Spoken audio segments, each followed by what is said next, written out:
नमस्कार दोस्तों, मैं मनोज कुमार आप सभी लोगों का आद्यांश एकेडमी में हार्दिक स्वागत और अभिनंदन करता हूं। दोस्तों, आज मैं फिर एक नए वीडियो के साथ आप लोगों के बीच में उपस्थित हुआ हूं। इससे पिछले वीडियो में दोस्तों मैंने आप सभी लोगों को स्पीड और वेलोसिटी के बारे में बताया था। आज मैं जो वीडियो लेकर आया हूं उस वीडियो का नाम है एक्सेलरेशन, अर्थात इस टॉपिक का नाम है एक्सेलरेशन। तो दोस्तों, एक छोटे से टीएलएम के माध्यम से आपको पूरा एक्सेलरेशन समझाने की कोशिश मैं करूंगा। मुझे उम्मीद है कि ये वीडियो देखने के बाद आपको पूरा एक्सेलरेशन समझ में आ जाएगा। तो देर न करते हुए दोस्तों हम बात करते हैं एक्सेलरेशन की। Now the rate of changing velocity of an object is known as acceleration. The rate of changing velocity of an object is known as acceleration. किसी वस्तु के वेग परिवर्तन की दर को वस्तु का त्वरण कहते हैं। दोस्तों, एक इंपॉर्टेंट बात यहाँ है वेग में परिवर्तन, चेंज इन वेलोसिटी। एक्सेलरेशन तभी होगा जब वेग में परिवर्तन होगा समान समय अंतराल में। यदि समय अंतराल में वेग में परिवर्तन नहीं हो रहा है तो त्वरण भी नहीं होगा, जैसा कि हम इस टीएलएम में देखने की कोशिश करेंगे। हमारे पास एक छोटा सा टीएलएम है, आप देख रहे हैं कि ये एरोप्लेन है। ये इसकी जो वेलोसिटी यहाँ पर 50 मीटर पर सेकेंड की है, आगे भी 50 मीटर, आगे भी 50 मीटर, हर एक सेकेंड में इसकी वेलोसिटी क्या है, 50 मीटर पर सेकेंड की ही है। तो क्या देखते हैं कि इसकी वेलोसिटी में कोई चेंजिंग नहीं हो रही है, इसकी वेलोसिटी में कोई चेंजिंग नहीं हो रही है। तो यदि हम यहाँ पे इसकी वेलोसिटी को देखें तो लगातार इसकी वेलोसिटी में कोई परिवर्तन नहीं हो रहा है, समय के साथ इसकी वेलोसिटी में कोई चेंजिंग नहीं हो रही है, इसलिए यहाँ पे जो त्वरण है वो जीरो होगा। कैसे होगा जीरो दोस्तों, ये आप देख लो। इसको v1 मानते हैं, इसको v2 मानते हैं। v2 minus v1 upon t2 minus t1, तो 50 में से 50 को घटा देंगे, जीरो बच जाएगा। तो इसका एक्सेलरेशन जो होगा वो क्या हो जाएगा, शून्य हो जाएगा। तो यदि कोई वस्तु अपने वेग में परिवर्तन नहीं करती है और एक सीधी रेखा में चलती है तो उस वस्तु का त्वरण शून्य होगा, जैसे इस एरोप्लेन का एक्सेलरेशन है। Acceleration is a vector quantity, त्वरण एक सदिश राशि है। यदि किसी सदिश राशि है, सदिश मतलब होता है दोस्तों जिसमें दिशा उपस्थित हो, ऐसी राशि जिसमें दिशा उपस्थित हो उसे हम सदिश राशि कहते हैं। स माने सहित, दिश माने दिशा। यदि किसी वस्तु का प्रारंभिक वेग u है तथा t सेकेंड के बाद उसका वेग v हो जाता है तो acceleration a equal to v minus u upon t। Unit इसका क्या होगा, v माइनस u क्या है, यहाँ पे वेग में परिवर्तन है, t क्या है, यहाँ पे टाइम है। तो वेग में परिवर्तन मीटर पर सेकेंड और टाइम क्या है, यस, टाइम को सेकेंड में मेजर करते हैं, तो इसका जो टोटल एक्सेलरेशन का यूनिट हो जाएगा मीटर पर सेकेंड स्क्वायर। यदि किसी गतिशील वस्तु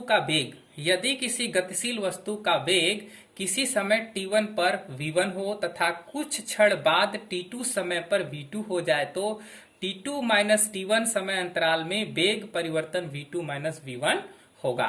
अर्थात त्वरण equal to v2 minus v1 upon t2 minus t1 equal to del v upon del t।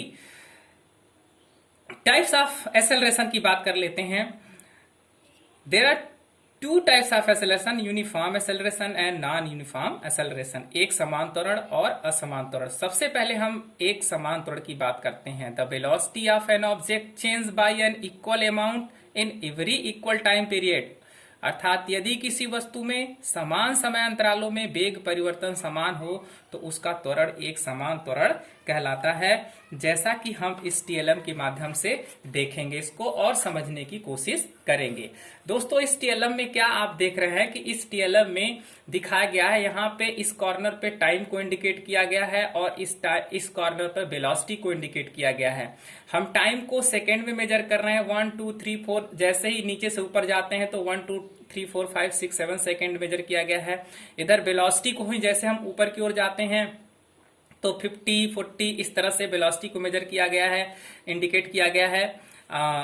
तो दोस्तों, हम ये देखते हैं कि यदि किसी बॉल को, जैसे हम क्रिकेट खेल रहे होते हैं तो क्रिकेट के मैदान में क्या होता है कि कभी कभी हम बाल को खूब ऊंचाई पर फेंकते हैं, तो हम क्या देखते हैं कि वो बाल ऊंचाई पर जाने के बाद पुनः अपनी नीचे ही जहां से हम फेंके रहते हैं वहीं आके गिर जाता है। यानी नीचे से धरती से फेंकते हैं और आसमान एयर एटमॉस्फेयर में जाने के बाद पुनः वो लौट आता है। ऐसा क्यों होता है दोस्तों? ऐसा इसलिए होता है क्योंकि पृथ्वी किसी भी ऊपरी वस्तु को गुरुत्वाकर्षण बल के कारण अपनी ओर खींच रही है। उस गुरुत्वाकर्षण बल के कारण जब जब बाल ऊपर जाता है तो गुरुत्वाकर्षण बल के कारण उसकी जो वेलोसिटी होती है धीरे धीरे कम होती जाती है, और जैसे ही उसकी वेलोसिटी कम होती है तो एक समय ऐसा आता है कि उसकी वेलोसिटी शून्य हो जाती है, और जब वो नीचे आने लगता है तो धीरे धीरे उसकी वेलोसिटी बढ़ने लगती है, और बढ़ने लगती है, बहुत अधिक होती है और नीचे आकर के सबसे अधिक हो जाती है। तो हम क्या देखते हैं कि जब कोई बॉल ऊपर की ओर जाता है तो लगातार उसकी वेलोसिटी घटती जाती है, और ऊपर से नीचे की ओर आता है तो उसकी वेलोसिटी बढ़ती जाती है। तो ऐसी वेलोसिटी को हम समय के साथ जो वेलोसिटी में चेंजिंग हो रही है उसको हम कहते हैं एक समान त्वरण। उसको क्या कहते हैं? एक समान त्वरण, क्योंकि समान समय में समान इसकी वेलोसिटी में समान रूप से परिवर्तन हो रहा है। अब दोस्तों इसको हम और अच्छे तरीके से समझेंगे कि इसमें धनात्मक भी त्वरण होता है और ऋणात्मक भी त्वरण होता है। तो पॉजिटिव और निगेटिव त्वरण की बात यहीं पे हम कर लेते हैं। मान लो जैसे यहाँ पे प्रारंभ में इसकी वेलोसिटी क्या है 50 मीटर पर सेकेंड, और ये 50 मीटर पर सेकेंड की वेलोसिटी से हम इस बॉल को ऊपर फेंकते हैं और ये बॉल ऊपर जाता है और जा करके V1 V2 T2 टाइम में इसकी जो वेलोसिटी होती है वो V2 हो जाती है, अर्थात ये जीरो पे जाके इसकी वेलोसिटी शून्य हो जाती है ऊपर जाकर के। तो हम क्या करते हैं, ये V1 है और ये V2 है। यहां पर इसकी वेलोसिटी क्या थी V1, और ऊपर इसकी वेलोसिटी क्या हो गई V2 हो गई। तो हम फार्मूले से निकालते हैं V2 माइनस V1, अर्थात 0 माइनस 50, 0 माइनस 50, और टाइम क्या है T2 और T1, तो T2 minus T1 7 minus 1 equal to क्या हो जाएगा दोस्तों, 0 में से 50 को माइनस करेंगे तो माइनस 50/6 बचेगा। तो इसे जब हम कैलकुलेट करेंगे तो माइनस 8 पॉइंट समथिंग मीटर पर सेकेंड स्क्वायर आएगा। तो हम क्या देखते हैं कि जब कोई बॉल नीचे से ऊपर की ओर गति करता है, जब कोई बॉल नीचे से ऊपर की ओर गति करता है तो उसकी वेलोसिटी, उसका जो एक्सेलरेशन है वो माइनस में होता है। उसका एक्सेलरेशन माइनस में होता है क्योंकि उसकी वेलोसिटी लगातार कम होती जाती है। अब दोस्तों यही बॉल यदि ऊपर से फिर नीचे की ओर आने लगे तब क्या होगा, तो इसकी वेलोसिटी धीरे धीरे बढ़ने लगती है क्योंकि ये गुरुत्वाकर्षण बल की दिशा में बॉल आने लगता है। तो इसकी जो वेलोसिटी है ऊपर से आने पर नीचे की ओर बहुत तेजी के साथ बढ़ती है। तो इस फार्मूले से अब हम रख के देखते हैं कि पहले शुरुआत में इसकी वेलोसिटी 0 थी, अब अंत में इसकी वेलोसिटी क्या हो गई 50 हो गई। तो 50 यानी V2 और 0 क्या है V1 है, तो V2 माइनस V1 यानी 50 minus 0 upon time 7 second minus 1, then 50 minus 6 equal to 8 point something metre पर सेकेंड स्क्वायर यहाँ पे आएगा। तो यहाँ पे हम क्या देखते हैं दोस्तों कि जब ये बॉल ऊपर से नीचे की ओर आता है तो इसकी वेलोसिटी प्लस में आती है, अर्थात जब कोई वस्तु ऊपर से नीचे आता है तो इसकी वेलोसिटी बढ़ती जाती है। इससे इसका त्वरण, इसका एक्सेलरेशन वहां पे एक्सेलरेशन जो है वहां पे 8 पॉइंट समथिंग मीटर पर सेकेंड स्क्वायर होती है। और जब यही पिंड ऊपर की ओर जाता है तो इसकी जो एक्सेलरेशन है वो माइनस में होता है। तो दोस्तों अब आप ये बात समझ में गए होंगे कि यदि कोई बॉल नीचे से ऊपर फेंकी जाती है तो उसका त्वरण माइनस होगा, और जब ऊपर से नीचे की ओर आएगा तो उसका त्वरण क्या होगा प्लस में होगा। नाउ नॉन यूनिफॉर्म असमान त्वरण क्या होता है, the velocity of increasing by an equal amount in equal interval of time, अर्थात जब समान समय अंतरालों में किसी वस्तु के वेग में परिवर्तन भिन्न भिन्न हो तो वस्तु का त्वरण असमान त्वरण कहलाता है। अब ये असमान त्वरण क्या कहलाता है दोस्तों, अक्सर हम मार्केट में जाते हैं और मार्केट में जाते हैं साइकिल से या बाइक से, तो भीड़ भाड़ वाली स्थानों में हम क्या करते हैं, भीड़ भाड़ वाले स्थानों में हम अपने बाइक को हमेशा कभी स्लो करते हैं तो कभी तेज कर लेते हैं, तो वहां पे क्या होता है, उस सड़क पे, सीधी सड़क पे जब हम दौड़ते हैं, जैसे एग्जाम्पल के रूप में ये आप बाइक को देख लीजिए, एक गाड़ी है, ये पहले सेकंड में ये 10 मीटर प्रति सेकंड की वेलोसिटी से रन कर रही है, दूसरे में 40, तीसरे में 30, चौथे में 80। तो यदि यहां से यहां तक दूसरे सेकंड में जाने में इसकी जो वेलोसिटी है वो 40 मीटर पर सेकंड की है, और तीसरे में इसकी वेलोसिटी क्या है, 30 मीटर पर सेकंड की हो गई।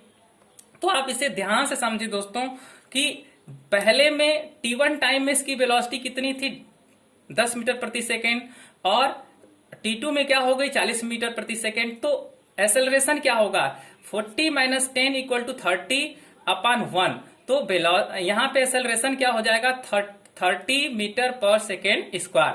अब यही 40 से आगे बढ़ती है तो 30 मीटर पर सेकेंड की स्पीड इसकी होती है, वेलोसिटी होती है इसकी, सॉरी वेलोसिटी जो होती है इसको 30 मीटर पर सेकेंड की वेलोसिटी हो जाती है। तो 30 माइनस 40 अपॉन 1, 30 माइनस 40 अपॉन 1, अर्थात 30 में से 40 को आप माइनस करेंगे तो -10 आएगा। तो एक्सेलरेशन यहाँ पे क्या होगा दोस्तों, यहाँ पे -10 हो जाएगा। अब यहाँ पे एक्सेलरेशन क्या है, प्लस में 30 था। तो अब आगे चलेंगे तो यहाँ पे फिर ये इसका जो वेलोसिटी बढ़ गई, तो यहाँ पे एक्सेलरेशन क्या हो जाएगा, यहाँ पे 50 हो जाएगा। तो हम क्या देख रहे हैं कि ये जो बाइक है या ये जो साइकिल है, ये लगातार अपनी वेलोसिटी में परिवर्तन कर रही है, इसीलिए इसकी जो त्वरण है, इसमें इसके द्वारा उत्पन्न त्वरण क्या है, असमान त्वरण है।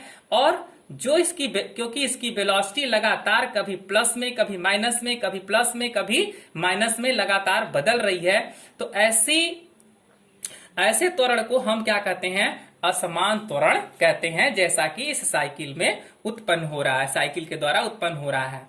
अब कह रहे हैं कि त्वरण धनात्मक, ऋणात्मक व शून्य भी होता है। तो हमने अभी दोस्तों आप लोगों को बताया कि जब हम किसी पिंड को या किसी बॉल को जब हम पृथ्वी से ऊपर उठाते हैं तो उस समय त्वरण क्या होता है, ऋणात्मक होता है, और जब उसको नीचे लेकर आते हैं तो उसका त्वरण धनात्मक होता है। और जब कोई वस्तु एक समान वेलोसिटी से मोशन करती है, जैसे इस एरोप्लेन जिस तरह से आगे बढ़ रहा है, प्रत्येक समय में 50 मीटर पर सेकेंड की वेलोसिटी है इसकी, इसीलिए यहाँ पे जो एक्सेलरेशन है वो शून्य एक्सेलरेशन है, क्योंकि 50 माइनस 50 इक्वल टू 0।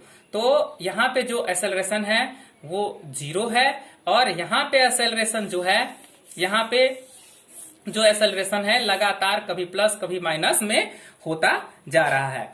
तो दोस्तों मुझे उम्मीद है कि इस टीएलएम के माध्यम से आपने जो आज वीडियो देखा है उसे आप जरूर समझ गए होंगे। आगे आने वाले वीडियो में भी आपको ऐसे ही टीएलएम मिलते रहेंगे दोस्तों। इसलिए आपसे ये उम्मीद करते हैं कि यदि वीडियो आपको अच्छी लगे तो आप वीडियो को आगे शेयर करें, सब्सक्राइब करें और लाइक भी कर दें। Thank you, very very thank you.